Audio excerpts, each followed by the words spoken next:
County Sheriff's Office releasing new information in a deputy-involved shooting we told you about last week. After interviewing Sergeant Jesse Ronk, DCSO says he was wearing a tactical vest and was identifiable as law enforcement at the time of the incident.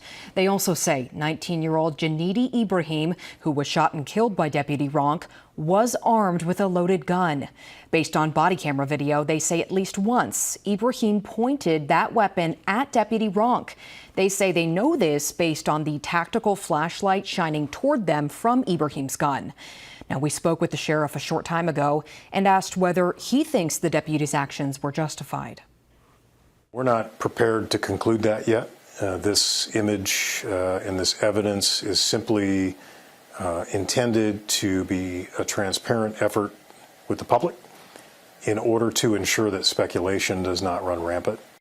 An independent investigation is underway involving Omaha Police and the Nebraska State Patrol. Those findings will then be shared with the Douglas County attorney to determine if criminal charges will be filed. Then, per Nebraska law, a grand jury will eventually hear the evidence.